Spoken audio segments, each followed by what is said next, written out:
Gazetari i medias gjermane Deutsche Welle Baricani ka komentuar zhvillimet e fundit në lidhje me konstituimin e kuvendit. Ai në një shkrim në Facebook komentoi abstenimin që Nisma po ja bën hapur kandidaturës së Albulena Haxhiut për krye parlamentare.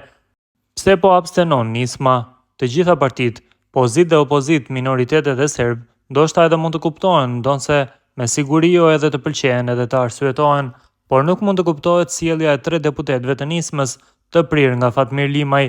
Pse po abstenojnë?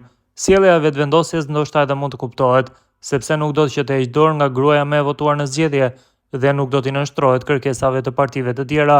Sjellja e partive deri tani në opozit, PDK, LDK dhe AAK, po ashtu mund të kuptohet ndoshta, sipas motos nëse ata nuk i kanë numrat, atëherë pse t'ua bëjmë ne votat, kur vetëvendosje nuk po do kur far kompromisi.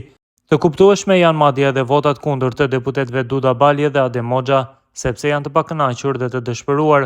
Ata i akuzuan së pari si njerëz të Radojčićit dhe nuk u plotësuan kërkesat për ministri, poste apo komuna. E kuptueshme është madje edhe sjellja e listës serbe, sepse ajo sillet mbase sipas motos bone zot lug. Tek e fundit, votat e tyre nuk po i do as VV-ja dhe alatët e saj. Po them këto qëndrime ndoshta mund të kuptohen, por me siguri që nuk janë të arsyeshme të gjitha. Por atë që nuk po kuptoj dot është sepse Nisma nuk po e voton Albulena Haxhiun, cili është kalkulimi i Nismës.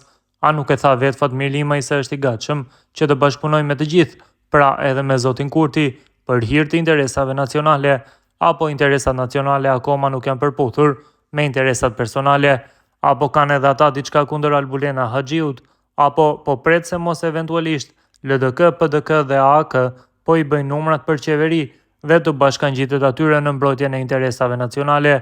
Të kuptojmë edhe një herë, po them që unë ndoshta i kuptoj, por nuk i arsyetoj sjelljet e asnjërs prej këtyre partive, sepse populli i ka zgjedhur ata që të gjejnë zgjidhje dhe jo ta bllokojnë kuvendin. Kështu ndodhet edhe në Gjermani, ku partitë kritikojnë njëra tjetrën gjatë fushatës dhe në fund thonë, sovrani ka vendosur kështu, ndaj hajde të gjejmë zgjidhjen. Personalisht mendoj se përkundër hajvanatit, mizave dhe tradtarëve, kjo bllokadë mund të tejkalohet shumë shpejt, po të kishte pak vullnet dhe arsye, si tek vetëvendosja ashtu edhe tek partitë e tjera, por nuk po e kuptoj këtë abstenimin e Nismës. Limaj po thotë se është e drejtë e tij që të abstenojë, natyrisht që është e drejtë e tij, por pse po abstenon? Do të ishte mirë nëse vetë zoti Limaj e lexon këtë shkrim dhe na përgjigjet, pa të keq, pa ofendime, thjesht na tregoni pse, sepse goxha shumë njerëz ju kanë dhënë votën edhe juve dhe kanë të drejtë që ta dinë.